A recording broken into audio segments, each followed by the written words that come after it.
कि ये लोग तो थाने मिलता ही रहे, देखता ही रहे। और आज जितनी भी माई भाई है एक बोले आज मैं पहली बार देख लगा मन बड़ी खुशी हुई है। सच्चाई बात है। मैं उनके में जाके बात करूँ कि माना तो ये भाषण दे रहा है तो उगाड़ माहौल थाने आदमी इकट्ठा हुए, पर आज जितनी भी माता बहन बैठी माता शक्ति है ये आज था देखो चाहे भी। हाँ नाम सुनो शिषपाल जी ये है किसान आज थे बहुत बड़ो कर्म करे जी गौशाला माता के आनंद दर्शन दिए। एक बार इनके नाम से जोरदार ताली बजाकर स्वागत हार्दिक अभिनंदन बहुत धन्यवाद। बहुत ही पवित्र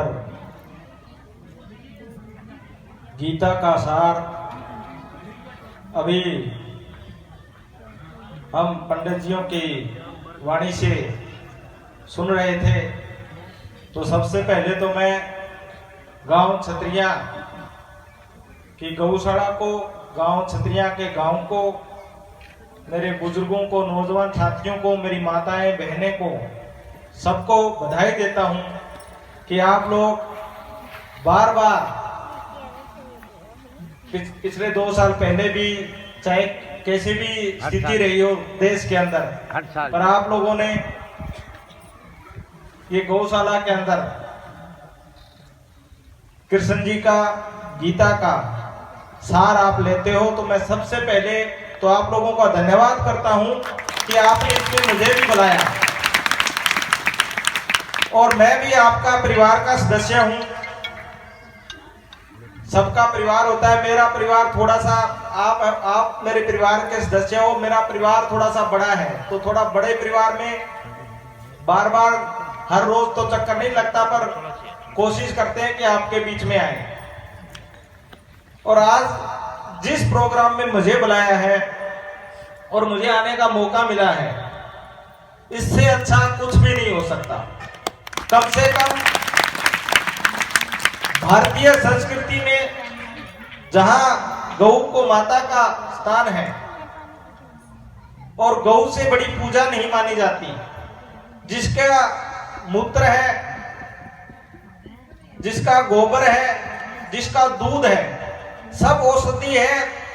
ऐसी औषधि जिस प्रकार से इन्होंने अभी बताया, पंडित जी ने बहुत अच्छी बात बताई कि किस प्रकार से कैंसर का रोग है उसका पता ही नहीं चला। तो मैं अपने पे भी बताता हूं कि जब हम डॉक्टरों से मिलते हैं, कहीं भी कोई भी बात करते हैं, तो वो एक ही बात कहते हैं कि घी खाओ तो गाय का दूध का, पियो तो गाय का दूध पियो, उससे कोई कोलेस्ट्रॉल वगैरह किसी प्रकार की बीमारी नहीं। और कहीं दान भी दो तो गौशाला में दो, वो कहीं ना कहीं से दुगने तिगने होके आता है। तो बहुत ही खुशी हुई कि ऐसे मौके पर, और ऐसा मौका, ठीक बात कह रहे थे कि जब भी गांव में आते हैं तो हमारे बुजुर्ग है, हमारे पिता तुल्य बुजुर्ग, नौजवान साथी, प्यारे बच्चे, ये तो मिल जाते हैं, पर हमारी माताएं बहनें ये उस वक्त नहीं आती। परंतु आज इतनी तादाद में आप आए हो तो हमें खुशी होती है कि हमारी माताएं बहनें अच्छे काम के लिए हमेशा आगे रहती हैं। और ये जज्बा ही है कि हमारी जो देश में, और हमारे विशेष तौर पे मैं सिरसा की बात करूं तो जितनी गौशालाएं हैं, सबसे ज्यादा रख रखाव की कोशिश आप लोग करते हैं। और मैंने अपनी तरफ से विधानसभा में भी ये बात कही, लगाया, मैंने वहां सवाल भी किया कि किस प्रकार से हमारी गौओं के लिए जो चारा आता है उसका पैसा कम है, इनकी दवाइयां आती है इनका पैसा कम है, इनकी जो सुविधाओं में किस प्रकार से और हम बढ़ाएं। तो कुछ तो सरकार ने हमें कहा कि हम बढ़ाएंगे, परंतु हम चाहते हैं कि ये पुण्य का काम है। कोई भी सरकारें आती जाती रहती हैं, बदलते रहते हैं, एमएलए हैं, आज मैं हूं, पहले कोई और था, कल को कोई और होगा, परंतु गौशाला वहीं रहेगी, गौ माताएं वहीं रहेगी। वो श्रद्धा और वो भाव, और जिस प्रकार से कहा परमात्मा का वास, श्री कृष्ण का वास जिस गांव में है, ये सब ने यहीं रहना है। तो मैं तो अपनी तरफ से यही कहना चाहूंगा कि आप लोग इसी प्रकार से गौ भक्ति में और गौशाला पे जिस प्रकार से ध्यान दे रहे हो, ये आप ध्यान इसी प्रकार से आपका बना रहे ताकि परमात्मा का वास यहाँ रहे। और मैं पिता परमात्मा से यही आस करता हूँ कि इस गांव पर अपना आशीर्वाद बनाए रखें और यहाँ की गौशाला को भी दिन दुगनी रात चौगनी उन्नति मिले।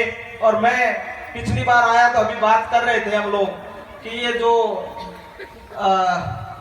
दीवार है इसका पैसा 1,24,000 रुपये हमने किया, उसमें थोड़ा रेजुलेशन का कुछ चक्कर रह गया था। वो इस साल में पैसा 101% आ जाएगा, चाहे कैसे भी आए, हम इसका पैसा भी ला के देंगे आपको। और उसके अलावा भी जो हमारी सेवा और भी इन्होंने लगाई है वो सेवा भी पूरी करने के प्रयास करेंगे। सिर्फ हम चाहते हैं कि गौ माता श्री कृष्ण भगवान का हमारे पे आशीर्वाद रहे और आप लोगों पे भी आशीर्वाद रहे। यहाँ प्यारे प्यारे बच्चे बैठे हैं, हम इनका भी चाहते हैं कि परमात्मा इनको पढ़ाए बढ़ाए और ये बड़े आदमी बने।